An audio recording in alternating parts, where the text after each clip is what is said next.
வாழ்க்கை முழுக்க ஆங்கில மருந்துகளை எடுத்துட்டு இருந்தா சக்கரை குறையாது. வாழ்க்கை முழுக்க யோகா பண்ணிட்டு இருந்தா சக்கரை குறையாது. வாழ்க்கை முழுக்க மூலிகை மருந்துகளை எடுத்துட்டு இருந்தா சக்கரை குறையாது. வாழ்க்கை முழுக்க 3 வேளையும் நல்ல உணவுகளை மட்டும், நிறைய புரோட்டீன், நிறைய விட்டமின், பழங்கள், காய்கறிகள் இப்படி சாப்பிட்டு இருந்தாலும் சக்கரை குறையாது. எந்த விதமான நீங்க உடற்பயிற்சி, அந்த பயிற்சி, இந்த பயிற்சின்னு சொல்லிட்டு எந்த விதமான விஞ்ஞான பயிற்சியோ மெய்ஞான பயிற்சியோ எதை பண்ணாலும் சக்கரை குறையாதுங்க. என்னையா அப்படி சொல்ற, அப்புறம் எப்படி தான் குறைக்கிறது அப்படின்னு கேட்குறீங்களா? இது எல்லாத்தையுமே பண்ணணும். சக்கரை ரொம்ப முத்தி போயிடுச்சுன்னு வைங்களேன், ஆங்கில மருந்துகளை கொஞ்சம் காலத்துக்கு எடுத்துக்கணும். அப்பவே கூட நம்ம வாழ்க்கை முறையை மாற்றிடணும்.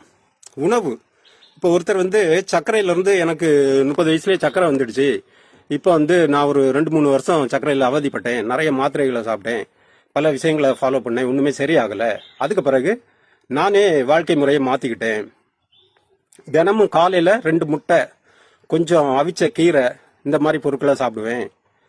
தினமும் ஏதாவது ஒரு பழம் சாப்பிடுவேன். வாழைப்பழம், ஆப்பிள் பழம், கொய்யாப்பழம், ஏதாவது ஒரு பழம் காலையில் இல்லைன்னா மாலையில் ஒரு பழத்தை சாப்பிட்ருவேன்.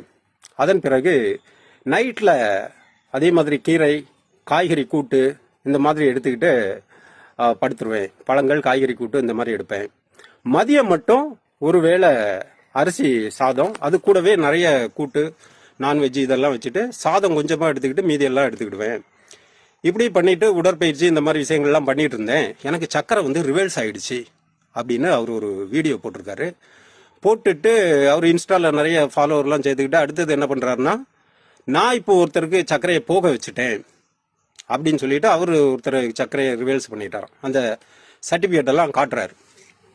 உண்மை என்னன்னா, சர்க்கரை அண்ணே உங்களுக்கு சர்க்கரை இப்போ கட்டுப்பாட்டுக்குள்ளே இருக்குது, 3 மாதம் கழிச்சு மறுபடியும் வரும், 6 மாதம் கழிச்சு மறுபடியும் வரும். இந்த பயிற்சியே நீங்கள் பண்ணிட்டு இருந்தாலும், இதே வாழ்க்கை முறையில் இருந்தாலும் வரும். இல்லை, ஒரே ஒரு ரகசியம் இருக்குது. என்ன அப்படின்னா, ஒரே விதமான மருந்து, ஒரே விதமான பயிற்சி. இப்போ நான் ஒரு யோகா மாஸ்டர், டெய்லி ஒரு மணி நேரம் யோகா பண்ணுவேன், டெய்லி நல்ல உணவுகளை தான் சாப்பிடுவேன், சில மூலிகை மருந்துகளையும் எடுத்துடுவேன். எனக்கு சர்க்கரை இருக்குன்னு வச்சுக்கோங்களேன், இப்படி எனக்கு அப்படியே கண்ட்ரோல்லே இருக்கும் அப்படின்னு கிடையாது. ஏன்னா அந்த மருந்து, அந்த உணவு இதெல்லாம் உடம்பு ஏற்றுக்குச்சு.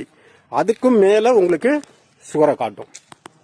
அப்போ என்ன பண்ணணும், மாற்றணும், வாழ்க்கை முறை மாற்றணும். இப்போ நான் நிறைய புரோட்டீன் எடுத்துக்கிட்டேன், இப்போ நான் பழங்களை சாப்பிட்டேன், இப்போ வேலை செய்யுது, இதனால இது வாழ்நாள் முழுக்க வேலை செய்யும் அப்படி இல்லை. இப்போ நான் ஆவாரம்பூ எடுத்துக்கிட்டேன், இப்போ நான் நாவக்கொட்டையை எடுத்துக்கிட்டேன், இப்போ நான் வெந்தயத்தை எடுத்துக்கிட்டேன், இப்போ அந்த மூலிகையை எடுத்துக்கிட்டேன், கண்ட்ரோலில் இருக்குது. வாழ்க்கை முழுக்க இதையே எடுத்துக்கிட்டா போதும், கண்ட்ரோலில் இருக்கும் அப்படி இல்லை. நீங்கள் என்ன பண்ணணும், அடுத்த மூலிகையை மாற்றணும். ஒரு மாதம் வெந்தயத்தை எடுத்தீங்களா, அடுத்த ஒரு மாதம் ஆவாரம்பூ எடுத்துக்கலாம். ஆவாரம்பூ எடுத்துக்கிட்டே இருக்கும்போது உங்களுக்கு சுகர் அடுத்து ஏறின மாதிரி தெரியும். அப்போ என்ன பண்ணணும், டக்குனு மூலிகையை மாற்றணும், நாவக்கொட்டையை எடுத்துக்கணும். அடுத்தது ஒரு மாதம் கழிச்சு அதை கூட மாற்றிட்டு மறுபடியும் ஆவாரம்பூக்கு வரலாம்.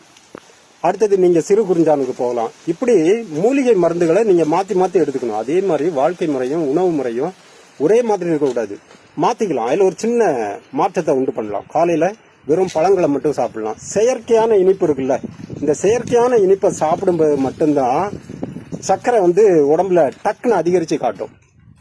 இயற்கையான இனிப்பு, பழங்கள், கொய்யாப்பழம், மாதுளம்பழம், வாழைப்பழத்தை மெதுவாக மென்று உமிழ்நீரோடு சேர்த்து சாப்பிட்டுட்டு நீங்கள் டெஸ்ட் பண்ணி பாருங்கள், உடனே சர்க்கரையை ஏற்றி காட்டாது.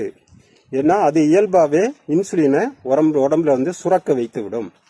ஏன்னா ஒரே மாதிரியான வாழ்க்கை முறை, ஒரே மாதிரியான பழக்க வழக்கம், ஒரே மாதிரியான சில செயல்பாடுகள், இதன் மூலம் மட்டும்தான் ஒரு வியாதி ஒரே மாதிரி நம்மள்கிட்ட என்னைக்குமே இருக்கும். இதை நீங்கள் மாற்றி மாற்றி பண்ணீங்கன்னா என்ன ஆகிடும், அதுவே குழம்பி போய் ஓடி போயிடும். விட்டுறா சாமி, இவன்ட்ட இருந்தாச்சுன்னா நம்மளை கொலை பண்ணிடுவான் அப்படின்னு சொல்லிட்டு அது ஓடி போயிடும். நான் சொல்கிறது தமாசு இல்லைங்க, உண்மை. நீங்களே நான் சொன்ன இந்த வழிமுறைகளை மாற்றி மாற்றி முயற்சி பண்ணி பாருங்கள், உங்களுக்கு சர்க்கரை கட்டுப்பாட்டுக்குள்ளே வந்துடும். ஒரு 6 மாதத்தில் நான் சொன்ன இந்த வழிமுறைகளை கடைபிடிச்சிங்கன்னா மாறி வந்துடலாம். நல்லது நண்பர்களே, வாழ்க வளமுடன், நலப்பெறட்டும். நன்றி.